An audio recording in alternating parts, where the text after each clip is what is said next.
TJ in Mississippi. TJ, you're talking to Eric and Jamie. How's it going? Hey, Eric. Hey, Jamie. Hey. Hey, Thanks for doing all this, guys. Oh. Thanks. Like and subscribe. Sorry. I have done. Yeah, TJ's I'll get right awesome. to You it. like him. So I was raised in a Catholic family. Sorry to hear that. Indoctrinated early on. Yeah, right. I was pretty well indoctrinated. I had this feeling that I thought was God, that I would get this profound sense of shame and smallness in the presence of any kind of church, even the most humble. And, nobody does guilt quite like the Catholics do. And I actually toured London and Paris and points in between, going to a bunch of old churches and a bunch of the old abbeys and, buildings where you could just smell the history. If you wonder what history smells like, it smells like lemon oil and beeswax. And then when I was 16, TJ? I was incarcerated. TJ? Hello? Hey. Mm-hmm. I appreciate you. Hey, can you hear me? Yes, I can. I appreciate you. We're getting toward the end of the show. Let's try and zero in on what your question is. All right, here we go. Okay. When I was 16, I was arrested and convicted for a crime I didn't commit. They sent me to one of those military boot camp style kiddie prisons that has since been shut down because of all the abuse. I'm going to put a link in the chat. All right. If you want to take a look at that. So what I have is I was about halfway through my bid and went to church every Sunday there on the at the prison, and I went in one day and I didn't feel that feeling. I didn't feel what I thought was the presence of God. And it was at that point that I realized that either he had abandoned me or he just didn't exist at all. So now I'm an adult. This was 30 years ago. I get into arguments with theists who I ask them all the same question: where was God while I was being subjected to state-sponsored torture? And they all say the same thing: oh, he was in the midst. Oh, he had you the whole time. And I can assure you that I don't feel like anybody had me the whole time while I was in there. So my question is, how can I argue against theists who want to just quote Bible passages as like that's supposed to be some kind of a explanation for why I don't feel like I was protected? Sure. So Does that make sense? Yeah. it's my advice would be change the script. The street epistemology is probably the best approach there. Well, first off, TJ, I'm so sorry you had to deal with that. And I hope that if you're comfortable to talk about it, talking about it helps us make sure that we can build a world where that won't happen in the future. So there's number one. Everybody else, if they've got a problem with it, can fuck off, because that is a wonderful cause that I think is incredibly important. But specifically, how do you have this argument with them? Well, it sounds like you have a very, very potent problem of evil that someone would have to do some mental gymnastics to try and bend themselves around to justify, right? I know we've talked about that. We had someone call in who said, if you were in a car accident in the middle of nowhere, are you saying you wouldn't pray to a God? And I'd say, my response was, your God put me there. Right? Because if you believe in a God that created the universe to happen the way it happened, that means your God put me there. Yeah. If they're saying God was in the midst, then what they're saying is, yeah, that prison was run by God, and what you were put through was God, and all of that. Mm-hmm. So they can either say there's a place where God wasn't, in which case what they're saying about God isn't true, or they can say, well, God was there and doing that, in which case the part where they say he's good isn't true. Yep.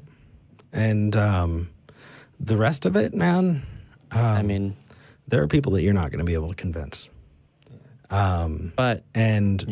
There are different things that you can do, because if it's somebody that you need to deal with but they're not an integral part of your life, then you can disagree with them, and that's okay. If it's somebody who is integral in your life, then you need to be able to make that evaluation about whether or not that person is toxic and should be in your life. And you're absolutely justified in making those decisions, and no one here is going to tell you where that line is because you know your life and those people in your life better. But when it comes to having an argument with a random stranger online, I find that the less anonymity in the discussion, the better. You shared something about your life. That's a whole lot harder to dismiss. Right. Yeah. Well, usually it's through Facebook. I've reconnected with friends from high school, and a surprising number of them are theists, specifically Christians, and they get down on me for not believing, and I tell them all, I make you the same deal. If you can answer this one question, I'll convert right now. Where was God when this was happening? And they just go in circles with this scripture, that saying, and oh, well, Jesus died for you on the cross. Why should you be mad about this? This is so not as bad as that. Hitchens, TJ Hitchens actually had a couple really good quotes where he brought up examples of people who were tortured for decades. Yeah. Right? Kidnapped as children and forced into having children by the rapist. I mean, really intense stuff. And if you're going to have a pissing contest, if someone's really going to pull out the ruler, then really say, oh, did Jesus' death really, was it as bad as, X, Y, and Z? Because there are people who go through that your God is doing to people. Yeah. So, when they say, then why would you be mad that happened to you?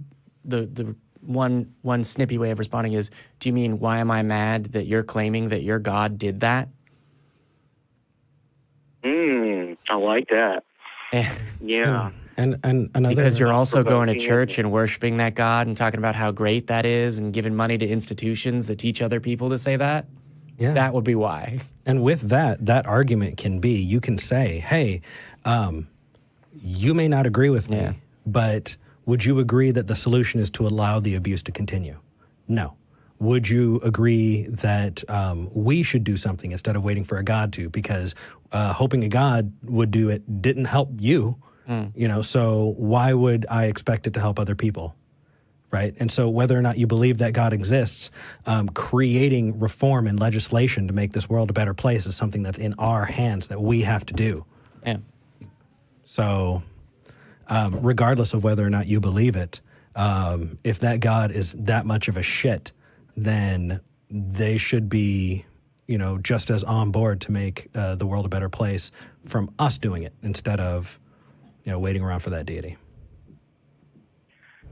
Let me just throw one more thing at you, and I'll clear the line so you can get to the next caller. Rock on. Another problem that I have is, by and large, the Christian segment of our society tends to be the conservative, the Republican, the right, finger quotes in the air, right side of our society. And they also tend to give absolute support to the authorities. And they look at my story and they, oh, you're making that up. Oh, we don't treat kids like that in this country. Oh, and my favorite, oh, well, if you got yourself locked up, you must have deserved it. Yeah. I can't tell you the contempt and hatred that engenders in me for them to say shit like that. Yeah. Understandably. Those poor people have to go home and live with the fact that they are who they are. Yeah, but I feel very, very bad that they've got to wake up every morning being that same piece of shit. Yeah. And I hope that they can someday recognize it. But that doesn't mean that you should have to deal with it for a second. And it doesn't mean that you need to be okay with it. Yeah. I don't mean to be that person, but feel free to give them the phone number for this call, because in general, I don't know, I think I'm generally still considered the more patient of the two of us. Oh, for sure. Yeah, but if people want to see me lose my cool real quick. Have them There's your justify fucking recipe. rape and abuse because they deserved it. Because I would also love to talk about that person about, Christian persecution. So really anyone that has anything bad to them deserves it. Or even just cut that, go straight Godwin. So really, the Jewish people that were locked up, you gonna address that getting locked up as well? But in any case, TJ, it's good that you felt that you needed to bring up the, I can't tell you the hate that engenders in me, because to me that says it's not a feeling that you like. And that, to me, says you are more of a humanist and, in that regard, a kind and caring person than the people that are saying this shit to you. Hopefully we can inspire more people to be like you, TJ. Yeah. Yeah, people at home, be like TJ.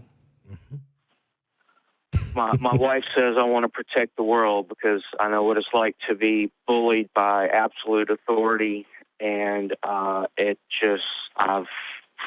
intercede quite frequently at great personal risk when I see that in public, like a guy beating up his girlfriend in the parking lot or something. And I know that's dangerous, but it's just conscious thought goes out the window. I'm just completely on automatic, and I attribute that to my experiences in the kiddie prison.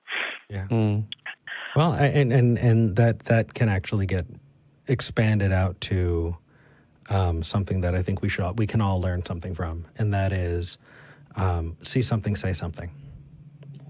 If you see abuse going on, if you see shitty stuff going on, it might make you uncomfortable to call somebody out on their bullshit, but that can make it a safer place for everyone else.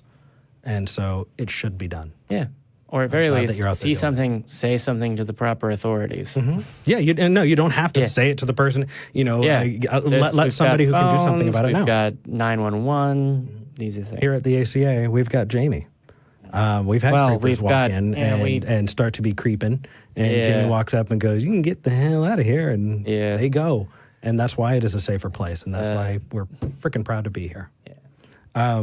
TJ, you guys also have more than just me, but yeah. Yeah, but you're pretty freaking awesome about that, Jamie. I'm proud of you for that. Thank you very much. TJ, we got you. Take care, and we'll talk to you next time.